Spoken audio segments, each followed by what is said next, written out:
Hello, everybody, and welcome to the Fortress Comic News, episode 364.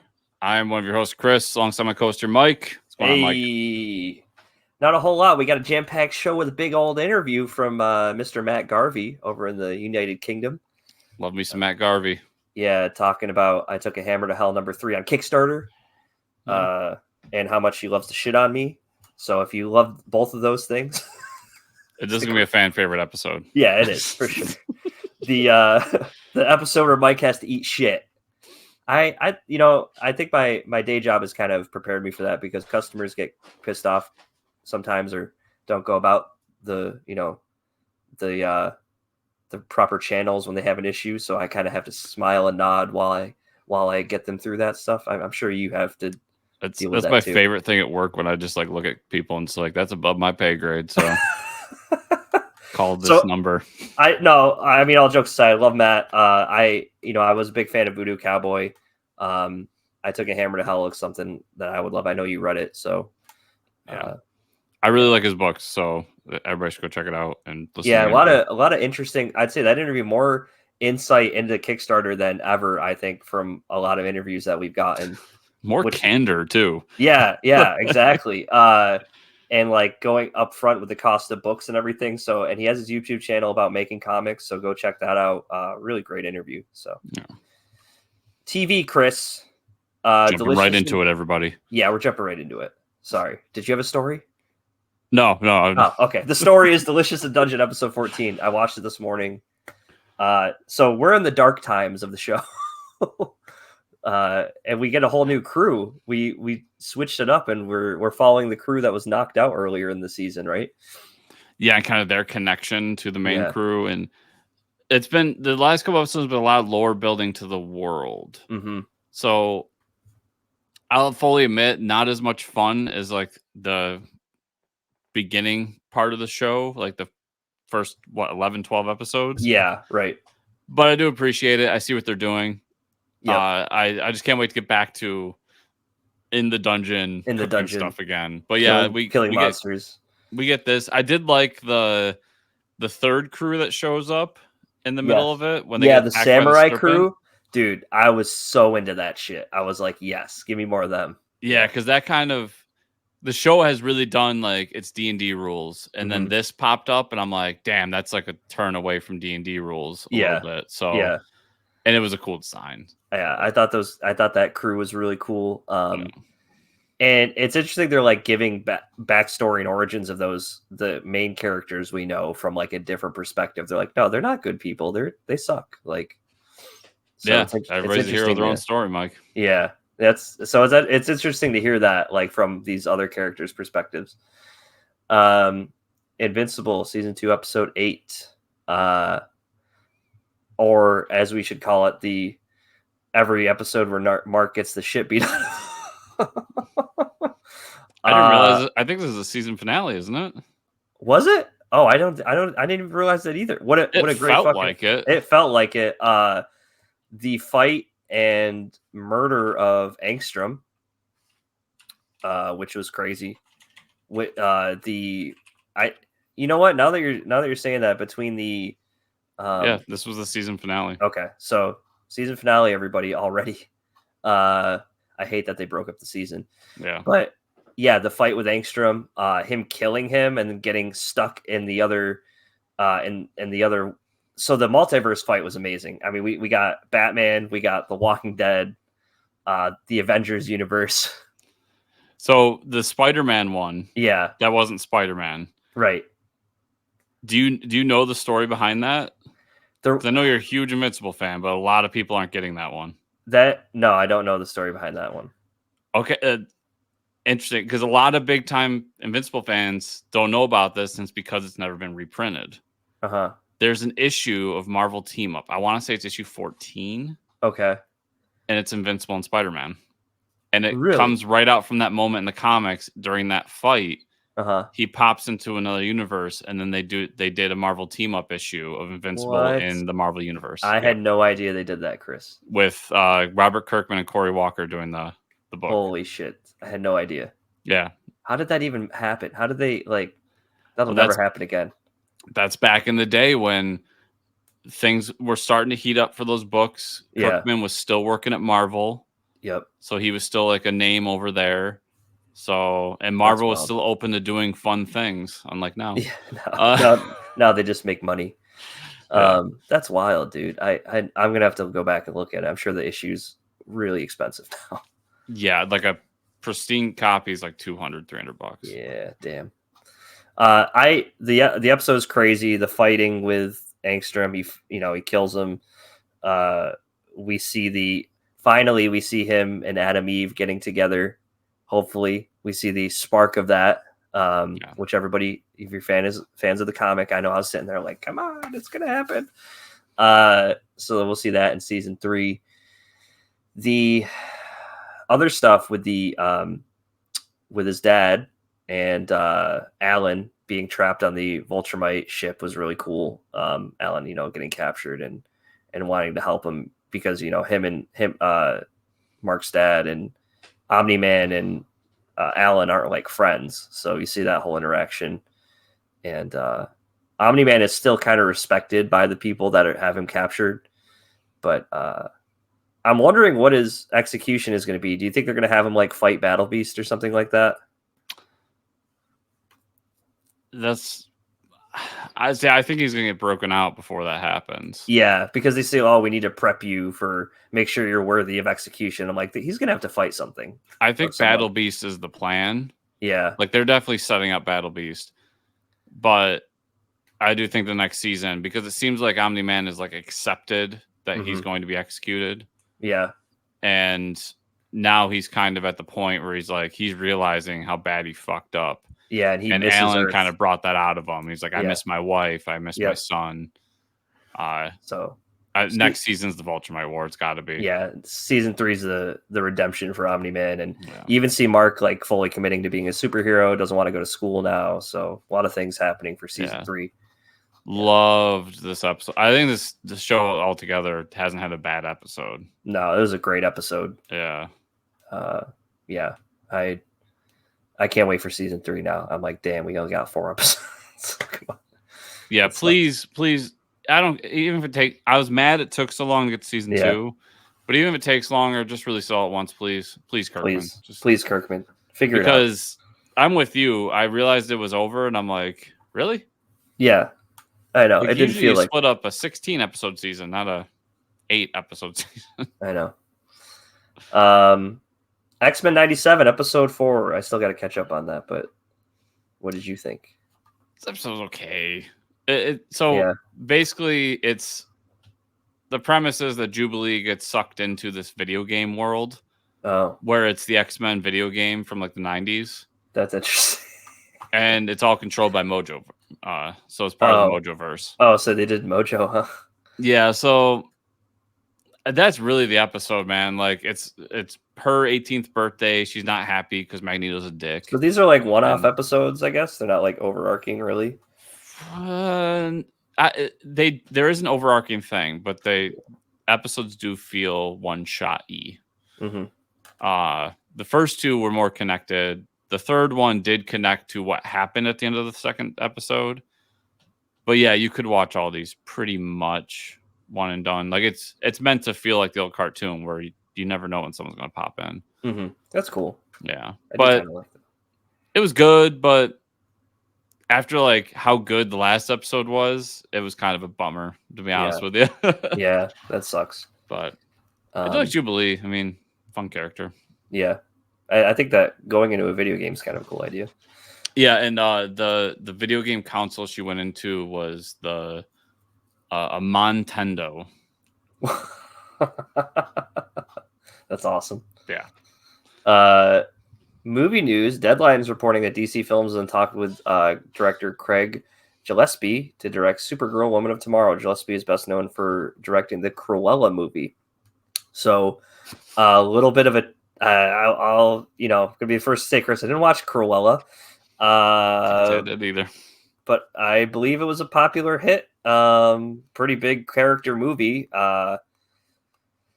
Don't know if it's as big as a Supergirl character, but I mean, DC has the vision and the direction they want for this character, hopefully through James Gunn. So I don't think don't knock on wood here, people, but I don't believe it'll be made with terrible direction. I'm going to push back on you a little bit there because Cruella was definitely a big budget movie. Okay. That's a Disney movie. yeah, no, for sure. But do people? I'm trying to and I was wondering before I said that, would more people know Cruella over Supergirl? Probably. I don't know. I don't know about that. I mean, Supergirl's had a big hit TV show, so probably Supergirl definitely wins that. But definitely Disney pumped a lot of money into that movie. Yeah. So they know how to handle a big budget film. Yeah, and I think that's why he got the job. Yeah. Or he might get the job because it's still in conversations. Yeah. I got really no opinion here other than just waiting to see what the Supergirl movie's all about. Things are moving along, and I want to see a Penguin trailer soon for DC, but hopefully. I'm excited because with the Superman news, we are closer and closer to being excited for DC movies again. Hopefully. Hopefully. Give me that hope for tomorrow, James Gunn, please. Marvel announced that they found their Silver Surfer. This is pretty cool. We talked about this a little bit in the interview with Matt Garvey. And it comes with a change of the character. Actress Julia Garner will play the role, but not as a gender-bending Norrin Radd, but instead as an alternate version of the character. The Silver Surfer will be Shalal Bal, Norrin's lover and ruler of the planet Zenla. So that aside, don't know much about these Silver Surfer characters, Chris, but Julia Garner from Ozarks, her character in Ozarks, if you're wondering, would she be a menacing Silver Surfer or some sort of anti-hero being, the way she plays that character in Ozarks of being she's good, she's bad, she's on the fence about it. She does she's one of the best characters on that show. So I think she's going to absolutely crush this role.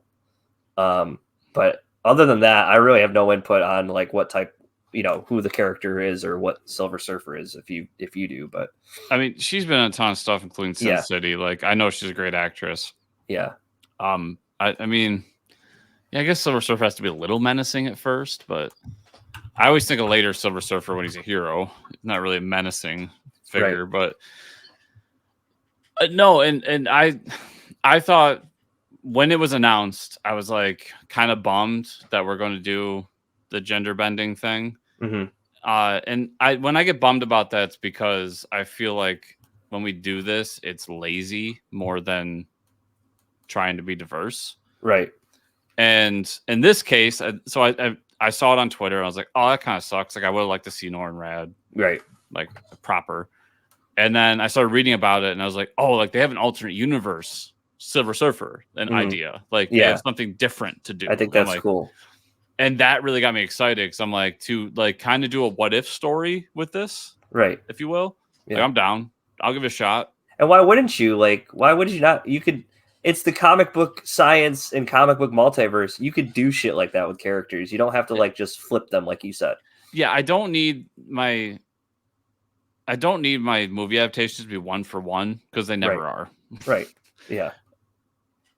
But there are certain characters like when we were leading up to MODOK, and all we saw was MODOK with the fucking robot face. Yeah. And I believe I had a similar opinion going up to it. This kind of sucks that we're not getting real, somewhat comic accurate MODOK. Obviously, we did find out that was what they were doing. But I was upset about that too. So it's not even a thing that way. It's just I kind of wanted Silver Surfer doesn't get done that often, and when he was done poorly before. Mm-hmm. Yeah. So when we were going back to it and with people who cared, I was like, oh, we can actually do this really cool. Silver Surfer is a cool character, and they announced this and. It took me really looking down and reading past the headline. Neat trick everybody to do once in a while. Imagine that. To see that there's actually somebody put thought into this and has a story they want to tell. Right. We'll see if that story's good or not. But at least there's thought in a story. Yeah, I think that's great. I think it's gonna be. It sounds cool. I'm down to give it a shot at the very least. I mean, no, for sure. I like I said, I really liked her in Ozarks. That's really where she. I was trying to remember because I was looking down her IMDb. I know she's from Sin City, but that was a while ago. Something else.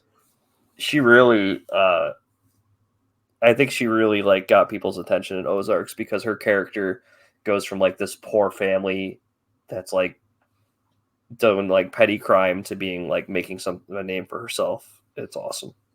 Yeah, but she's like menacing. So I just never watched Ozark, so that's not. You should watch it. It's really good. Jason Bateman's really good. She was only a little bit of Americans. Mm. Yeah, it's not on here, but like I know her from something. Yeah, she's popped up in quite a bit of stuff too. But yeah, I think she won an award for the Ozark stuff. But yeah, great actress, interesting character. Let's see how it goes. Comic book news. DC announced that they're releasing an alternate version of the events of Death in the Family called DC Vault Death in the Family Robin Lives. The 4-issue series written by J.M. DeMatteis with art by Rick Leonardi. The first issue will hit comic shops July 10th. And so basically, 1988, DC raised the revolutionary idea, let fans decide the fate of Robin by calling a 1-800 number and casting a vote, which is wild. Originally, fans decided that Jason would pay the ultimate price at the hands of the Joker, but a new facsimile of the Batman 428 was released in December 2023, featuring an alternate ending in which Jason lives.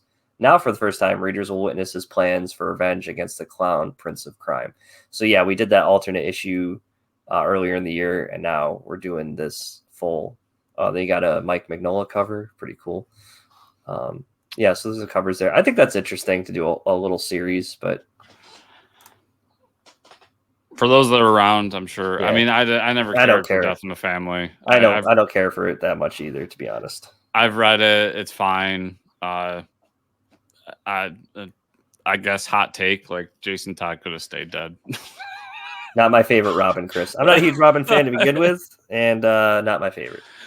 That Magnolia cover is fucking awesome, though. So yeah, it's interesting to going back to it. I mean, DC Vaults, we really need some cash. It sounds like a really good series. We need some cash. Open the vaults so we can put the cash in and close the vaults. Speaking of needing cash, Rob Liefeld announced that he's releasing his memoirs in early 2025, titled Robservations. This guy, man, is something. I'll give him some credit for his video for news we'll talk about later, but yeah, like I might pick this up just because, like, what the fuck? Yeah, right. Robservations. But yeah, Liefeld's he's a fucking character, man, and I've shit on him a lot because he deserves it, but he knows how to fucking market himself, man. He does. I mean, or at least get people talking about him. I just want to know, like, you promised this new indie book you're putting on your website that I don't think you've done anything with yet, and yet you have time for a memoir? Yeah, You're just doing a whole memoir? All right. Yeah, that's fine. Everybody button your fly. Button your fly, everyone. Oh, my God. Yeah, so Rob's doing shit that we don't know where he's going to end up. But this is cool. Always good to have Mad Cave Studios announcing stuff. A new series called The Last Wardens, which looks badass. The series will be written by Elliot Spurl and Amit Tischler, with art by Rui Silveira. With an alcoholic father and a hole in her wallet, Danielle Pryor's life in a rustic town of Bleakwood goes from bad to worse when her long-lost brother, Bruce Wayne, returns from the Vietnam War. While Bruce is being plagued by mysterious and monstrous mutation, he is also being hunted by an incompetent team of paranormal misfits, which leads to Bleakwood quickly becoming a ground zero for supernatural battle that forces Danielle to choose between everything she holds dear and the fate of the world as a whole. That sounds pretty badass. Sounds interesting. Yeah, the art on the cover is pretty wild, too. You get some weird, grotesque-looking monsters and shit. Yeah, and I see a little tentacle coming out of the A right there. Yeah, Mike. Some Eldritch horror stuff. Yeah. Right. Okay. Definitely some Cthulhu shit going on here. It looks interesting. I'm down to give it a shot. Yep. Yeah, for sure. Even the Mad Cave books recently that I haven't been too fond of have been good. So no, I think that's great. And I'm getting like Spread vibes, or if you remember that book from Image, or what was the one about there was about the one in the town that went for a while. Revival. Do you remember that book? I remember it. I never read it though. Yeah, it was good. But yeah, this looks interesting. I mean, Mad Cave's been doing a lot of great stuff. So a lot of cool books coming out. Yeah, a lot. All right, now we got a couple sad news stories to talk about. First, with Mark D. Bright passing away last week, young age of 68, or MD Bright as he goes by, was often credited as best known for his artist on Armor Wars, the iconic series Green Lantern Emerald Dawn that people talk about. That was a huge iconic run for Green Lantern. Some people say the best. And co-creator artist of, more importantly, Quantum and Woody, one of the best like buddy cop team up of a man and a goat books. I love the Quantum and Woody series. I read it a while ago, and I've never read Quantum and Woody. Dude, you would love it. You would love it.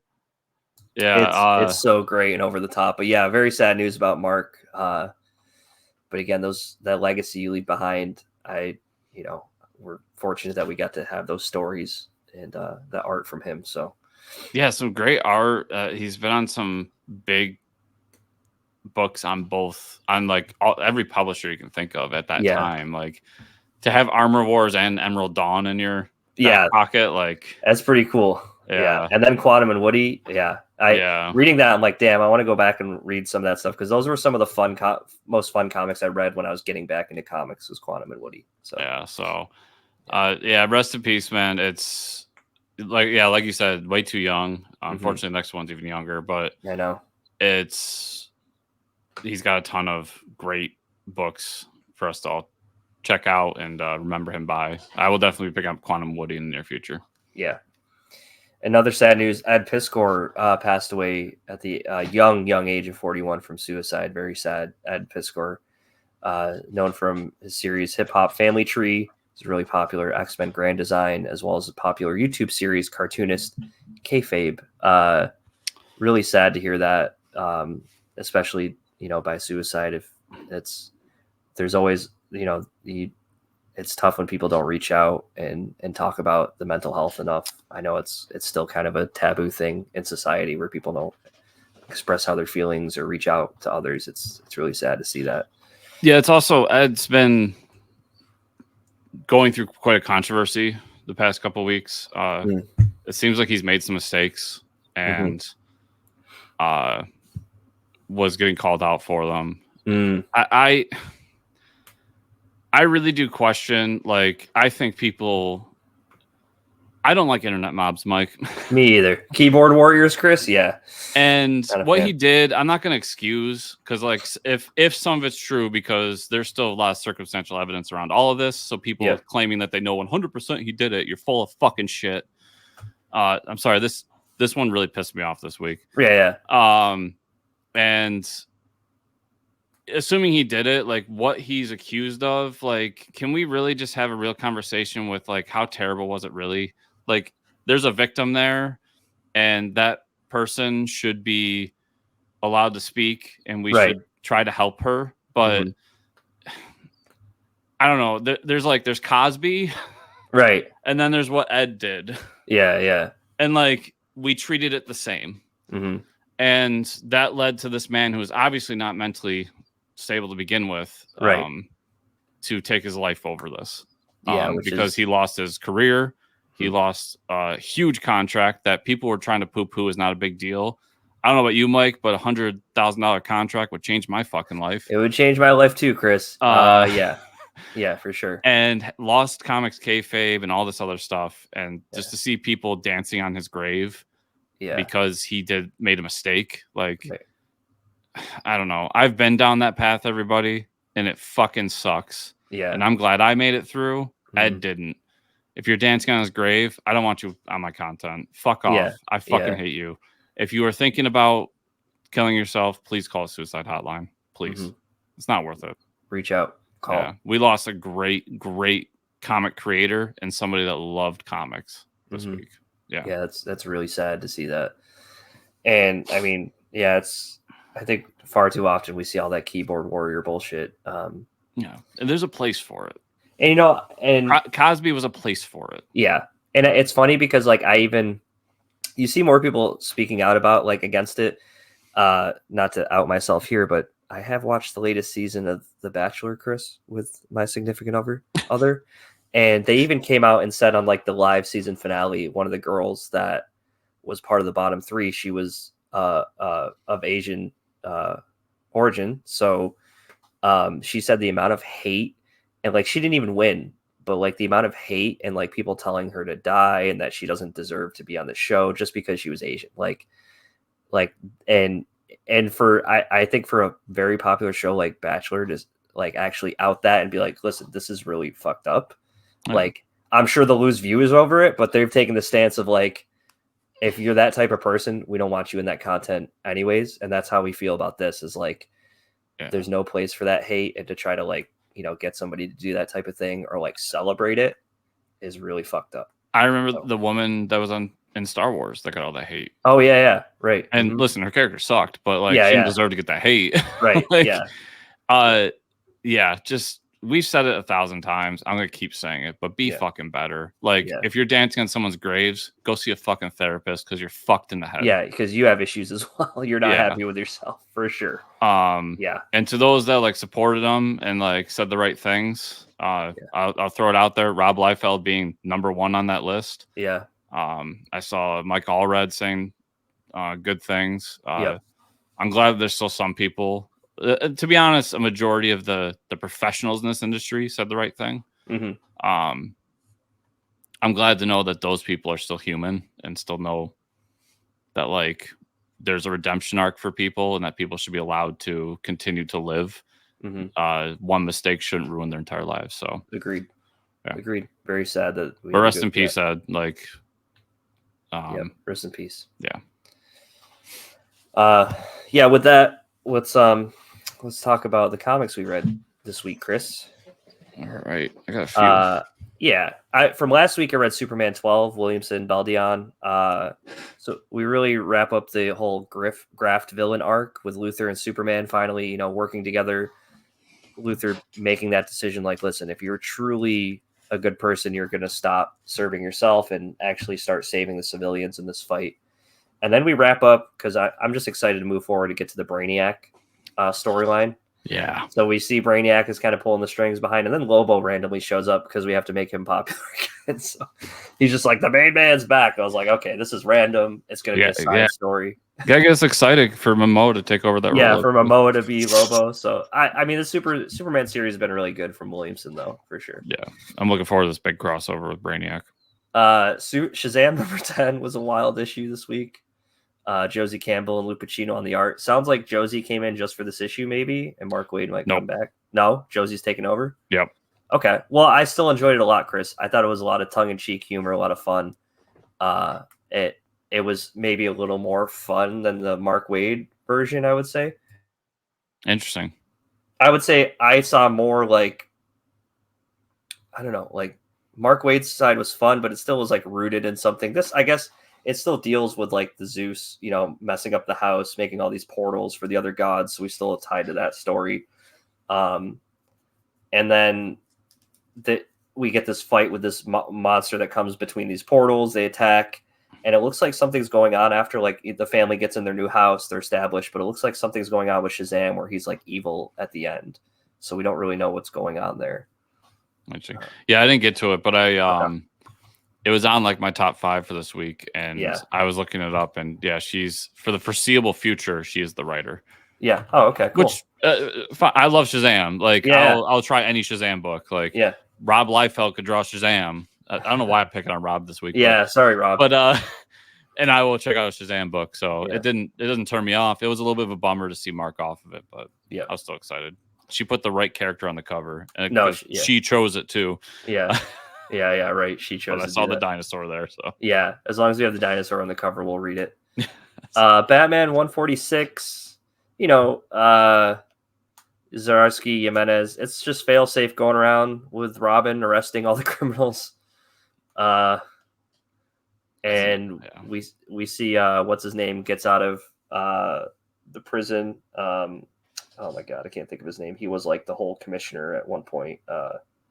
Or was he the mayor of Gotham? Vandal Savage. Oh, yeah. No, he took over Bruce Wayne's fortune. Yeah, he took over Bruce Wayne's fortune. Vandal Savage is out, so he's trying to mess up some more stuff, and that's kind of where we're at, right? Failsafe still running amok. Batman's breaking himself out, and then he's like fighting all these people in the prison. He's like, oh, what was it, like 80 something thugs, and he's like, these are good odds. I like these odds or something. No, I like these issues. I think Zdarsky does a great job writing Batman, so I've been really enjoying it. Yeah, I look forward to reading it. I'm just really glad to be back to like the main story again. Yeah. And then the last book I got to this week, Chris, was Godzilla versus Power Rangers #2 by the great and powerful Cullen Bunn and Baldemar Rivas on the art. Dude, this is great. I mean, we're going into these Power Ranger Godzilla books. I don't have the biggest like knowledge of the multiverse of the Power Rangers, but we get a multiverse fight again with the White Ranger from one of the, I believe, like one of the, maybe the Dino Thunder, or like I'm not sure which White Ranger he is, what universe he's from. There's a Power Rangers multiverse. Oh yeah, so like there's all these different types of Power Rangers. Yeah. So the White Ranger comes over to the main Power Rangers because he's being chased around by the villains, but there's like Rita. But she's working with a team of, they're called the Psycho Rangers. They're like these evil Rangers that are following them to their Earth, and then they made a Psycho Ranger Ghidorah monster. So like Godzilla shows up on the Earth because they're like, she sends Godzilla, and then like this psycho version of Ghidorah is being made of like the cross between the evil Rangers and the giant monster Ghidorah. It's just a wild issue, and it's a lot of fun. And basically it's like we're setting up the big fight because they're like, okay, the Ranger shows up. The Rangers are like, oh no, we need a fight with the multiverse stuff happening. And they're like, yep. Then Godzilla shows up and whammo, we're right in the middle of it. So more exciting stuff to come. But I love these issues. They're so much fun. Nice. Yeah. That was everything for you? Yeah, that was it for me this week. All right. Last week, I had an issue of Black Hammer, The End, #6. This is the last issue, Mike. Oh, man. And I won't spoil too much, but I will say, would you be shocked to learn, Mike, that a book called The End may not be the end? Oh, man. Comics, Chris. It definitely wraps up the overarching Black Hammer story arc of like we started with the farm and the whole like anti-god thing, and now we have concluded anti-god. Okay. I really like how they wrapped it up, how they brought it all together, and the original crew from the first book, Abraham Slam and the Martian, all those characters, all like come back in their original outfits for this one too. So that's cool. Yeah, I really loved. I kind of hope it is done. I like the idea of Black Hammer just being completed. Yeah, and but I do love that universe, so I'll be down for more if it happens. Cool. Yeah. We interviewed them, but Gangsters versus Nazis #1 Kickstarter nice. Book. Yep. Mike, it's right in the title, man. Yeah, Gangsters versus Nazis. We have this port in New York City. Some Nazis show up. Gangsters are patrolling it, and the gangsters are kind of working for the government. They've got like and this takes place during World War II. They've got like an agreement with the government where it's like, listen, like we'll look the other way if you just like patrol this shit, make sure Nazis don't come in. And that's what they do. And then when they find the Nazis, they fight them, and it comes to a stalemate until they find out that the Nazis have dun dun dun these different monsters and all these crates, like the Wolfman and Mummy and all that shit. That's cool. That's awesome. It's really good, and I love the art in it. He does like almost a cartoony. It almost reminds me of like the Batman the animated series comics. Oh, I like that. Yeah, that's cool. Yeah, so really good.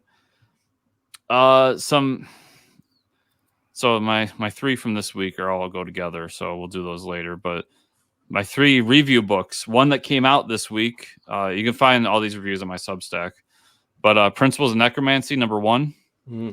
That was the Hive Mind book from Magma Comics. Yep. Really fucking cool book. Was it?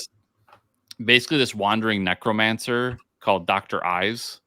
Okay. And he runs into this group of barbarians, and their leader is dying. Like he's been stabbed or something. And he tells them like, well, I can save him because they have this big battle coming up and they don't want to go in without their leader. And so they save him, and they go into battle with him, and the barbarians just get wiped out, except for one, the one who made the deal with the necromancer. And we find out that the necromancer is basically, he's been using this black magic and dark arts to try to create these like abominations. And it just goes from there. Like, that's cool. And the story is really a one-shot story of him meeting these guys. The next issue will be something different. Really good. Also, Magma Comics Silicon Bandits #1. This one, I can't tell you how much I enjoyed this one. It's the world building so good. The world they created is great. It deals a lot with like robotics and AI. It's just a blast. The art's phenomenal. Everybody, both these books, when they come out, check them out. Necromancy's already out. Silicon Bandits will be out this week, so definitely check that out.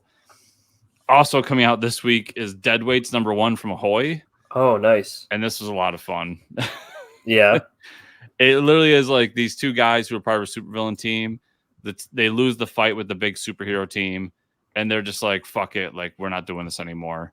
And then they're forced to like go to the town that was just destroyed because of the battle they had, and try to find ways to do better. There's a lot of funny moments in it. The art's really cool, and I like the premise. Nice. So check that out. Ahoy Comics doing cool stuff. And then, Mike, we're going to dive into the Ghost Machine real quick. Oh, boy. 3 books. 3 big books, everybody. Wow. And I mean, like, probably 48 pages. Redcoat #1. So you read the Ghost Machine. So Redcoat, like, he dies, he comes back. So they tell his origin where, like, apparently he accidentally... So first, like, the founding fathers were all using, like, magic and dark arts and shit. And we find out that Ben Franklin was trying to use the spell to get immortality. Okay. And the guy in the book, like, accidentally falls and, like, into the way of the beam, and, like, he gains it instead of Ben Franklin. That's so funny. And then we see him die a few times over and over again, and we get kind of like who he is. He's like a mercenary and just a guy that's a bum, basically, but he can't die. And then in the last part of it, he ends up getting killed. And when he wakes up, he's in a grave, and he has a young Albert Einstein trying to help him out. Oh, interesting. That's kind of where we leave it. And when I say young, I mean like probably teenager. Oh, okay. Yeah. Wow. That's so cool. I really liked where that set up. Yeah, that cool. book was awesome, man. That's awesome. Rook Exodus #1 was this planet where they're trying to terraform it. And it goes all haywire. And basically there's these guys that have these helmets that can talk to different animals on the planet. Yeah. So like the main character can do birds, one can do pigs, so on. And the guy who can control the bears has just like decided he's going to take over, even though the whole world's being destroyed. Oh, that's cool. And they get to a big fight. So, and then the end, it was Geiger #1. This was not a 48-page book. This one was just standard 22. But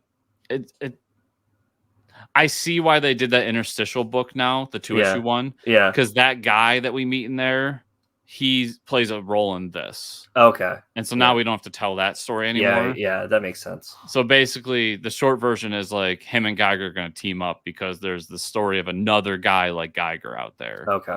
And he has the cure for whatever Geiger is. Okay, that's cool. Those are my list. I just got to catch up on them. The Ghost Machine books were so good, man. Nice. Like, they're all 48. Well, the 2 are 48 pages. This one was 22, and I read them all in one sitting because I was just so sucked into the world. I really like the Rook world. I like those animal masks and stuff. So yeah, Redcoat ended up being my favorite of the 3, but I could see where Rook's gonna do it for you. Yeah. Yeah, I just think that Jeff Johns has seen a new spark of creativity with these books, man. Like, they're great. I hope so. But Mike, that was everything I read this week. Where can people find you on the internet? You can find me at Fortress Ricker on Twitter. Where can they find you and/or the show? You can find me at chriscomicscorner.substack.com, where all those reviews I talked about are and other stuff I write. Also at Fortress Chris on Twitter and other social media networks. You can find the show at Fortress Comics _ on Twitter, also at fortresscomicnews.com. And if you want a sports show, 5-star reviews on podcatcher you're listening to this on, or if you're on YouTube, like, subscribe, share, comment down below. And there's patreon.com/Fortress Comics. Thank you all so much for watching and listening this week. We'll see y'all here next week.